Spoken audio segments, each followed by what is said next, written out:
All right, well, good afternoon, everyone. As always, thank you for coming out to today's media briefing.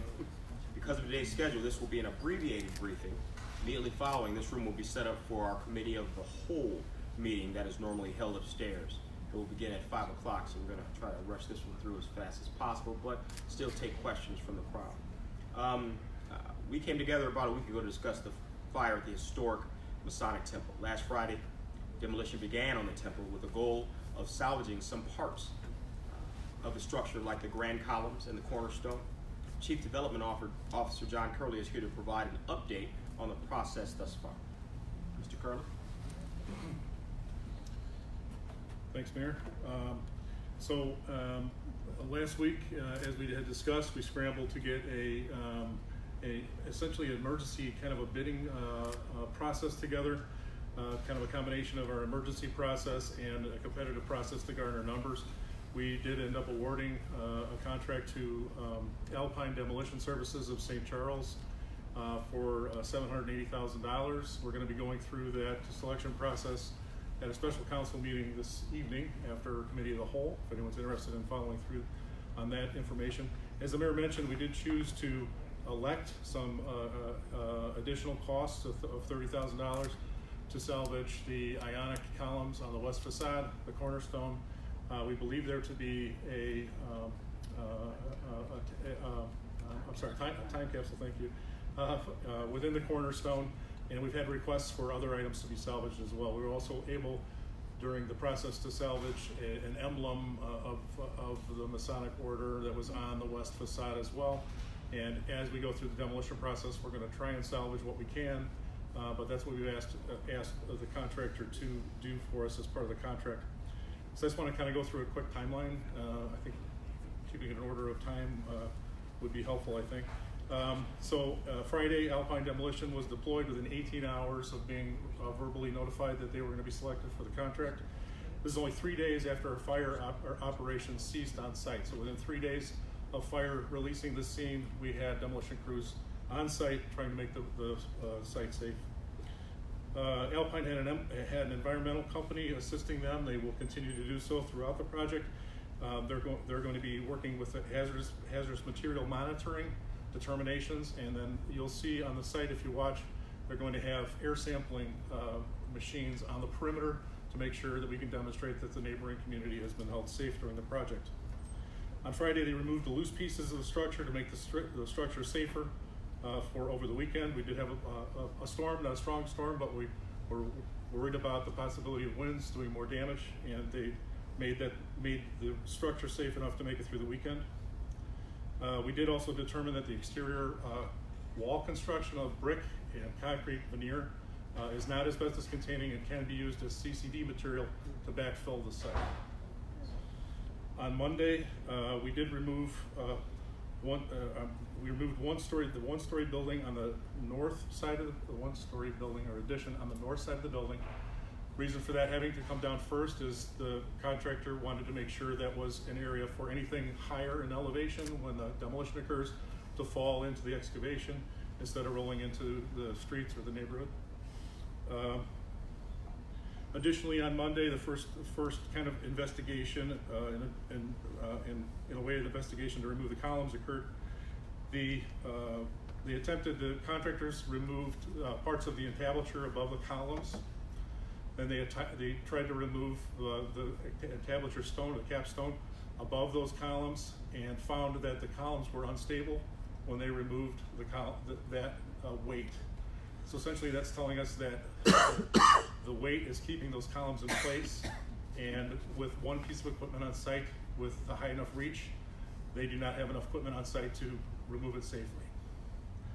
The contractors then reached out to someone who has experience with these types of columns to verify that their kind of reapproach at the problem is going to work.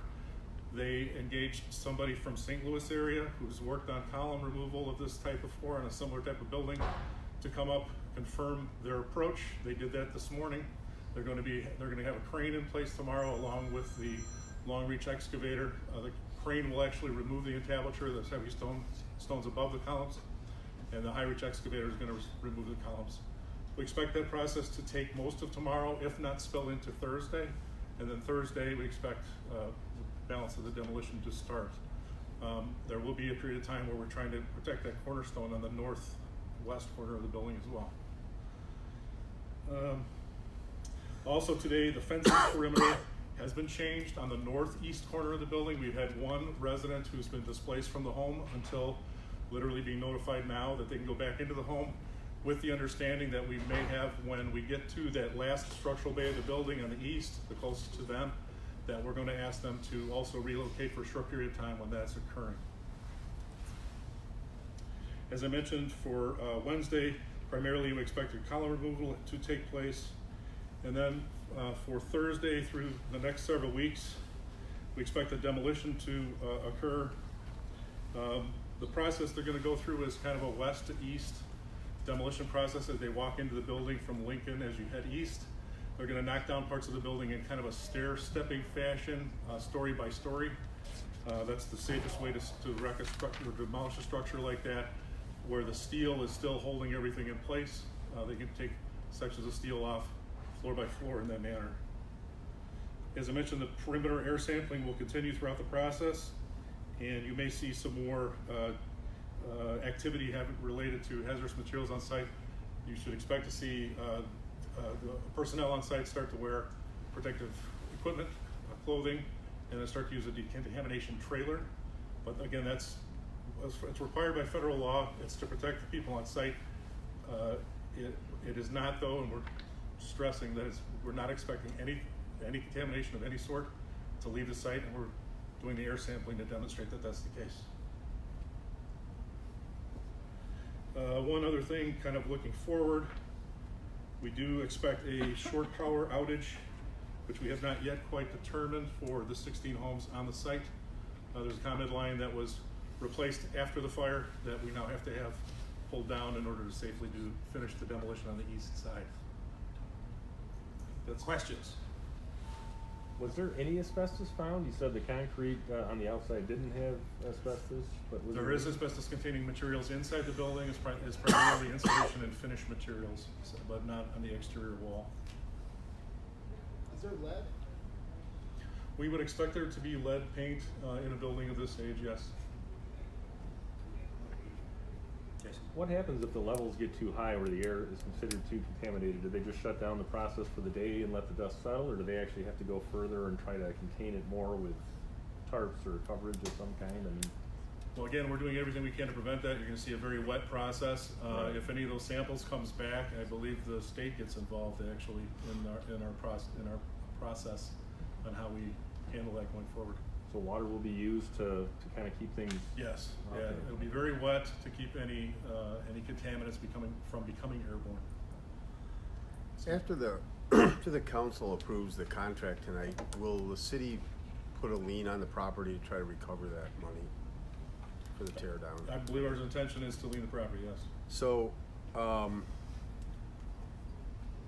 so when this is done, and because you had said last week that it would end up a green site, a green, basically piece of property. Does that mean that the property owner wouldn't be able to do anything with it until they satisfy the lien or come to some agreement with the city or something along those lines? Well, with respect to the future use of the building, I don't think we've decided, other than the short term, it'll end up being a green grass site. That's what we've asked the contractor to leave it as, Right. with the columns and the cornerstone. With respect to the liens, the city would then have the ability to control the site. I believe there's a mortgage on the property that's far lower than the amount of money the city would have into the site at that time, and I believe that means we would control the destiny of the site ultimately. I see. All right, well, thank you very much. Thank you. John, appreciate that. So I also want to take this opportunity to highlight a couple of city-led events this weekend in Aurora. This Saturday from 5:30 to 9 p.m., the Indian American Community Outreach Advisory Board will host the 6th annual Diwali Fest and the Celebration of Lights. Each year, more than 5,000 people have attended this popular event. In fact, it's gotten so large that the organizers have to move it from Wabansi Valley, where it's been held over the years, to Matea Valley High School this year, which is a larger location. Chairman of the Indian American Board, Badia is here to briefly share more of the program and the events of that evening. Sir? Thank you, sir. We appreciate it. Thank you, everybody. Namaste, which actually means I bow to the divine in you. This is an Indian greeting. And so what is Diwali or Deepavali as it's also known? It really, Deep means lamp, and Ali means, Avli means row. So it's really means row of lamps. This tradition is part of Hindu history, and hold your socks on this one. It is 7,322 AD. Okay, yeah, that's so we've been celebrating it since then. The significance is that in Indian history, in that area of that land, there was a king, Lord Ram. He returned from exile, and after 14 years, and that brought prosperity to the land. He had defeated, evil forces. So it is considered a celebration of light over darkness, or good over evil. Right? So that's Diwali or Deepavali. How we're celebrating here in our great city of Aurora is on Saturday, as Mayor Irvin mentioned, and I welcome everybody to the event. We're going to have a lot of dignitaries there. We are going to have Aurora City Council, Congressman Foster.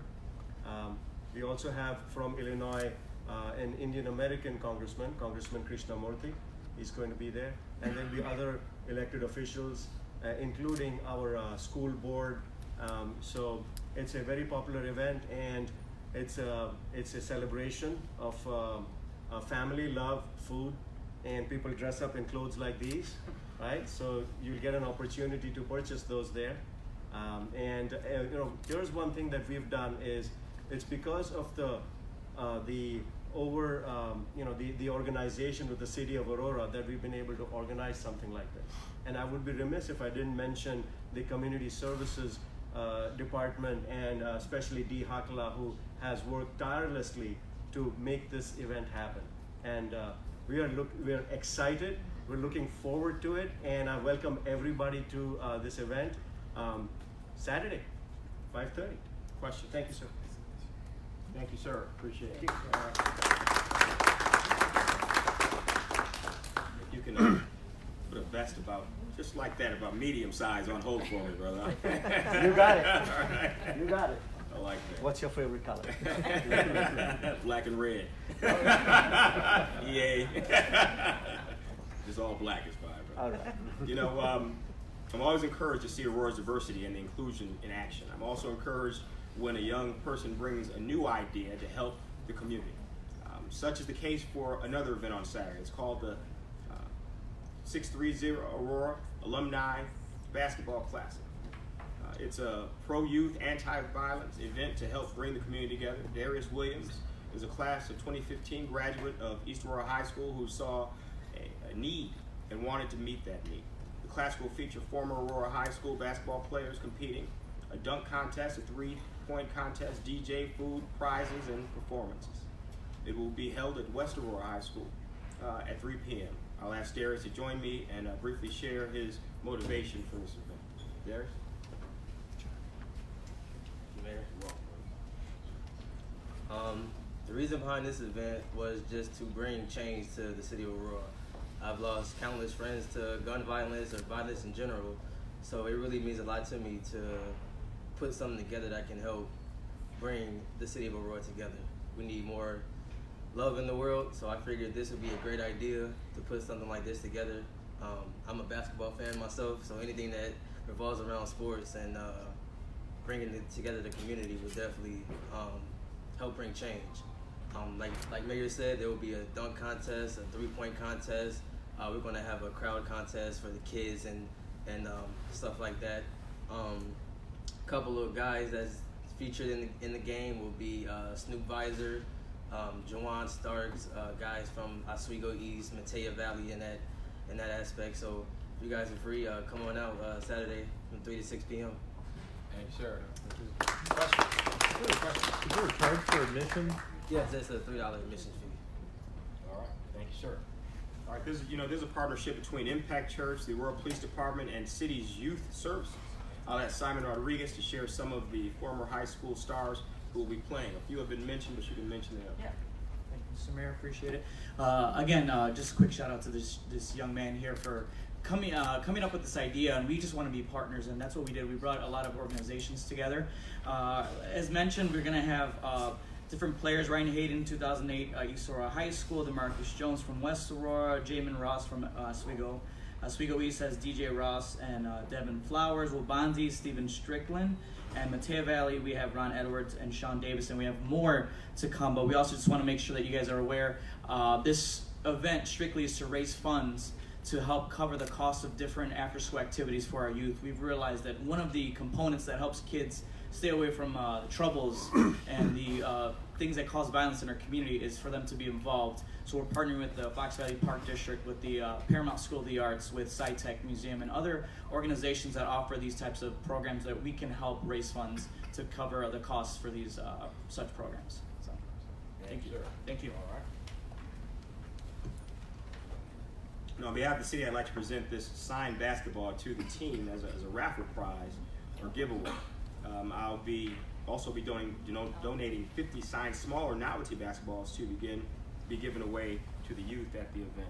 I'd also like to present let me get the signed basketball first. There you go. Well, let's take a picture. Let's step over here. All right, I'd also like to present a Mayor's Award of Excellence to Darius Williams for being a young leader with a big vision and a heart for our community. This Mayor's Award of Excellence is honorably presented to Darius Williams for being a young leader with a big vision and a heart for the community, and for bringing to reality your vision of the 630 Alumni Basketball Classic in Aurora. You are valued and appreciated, brother.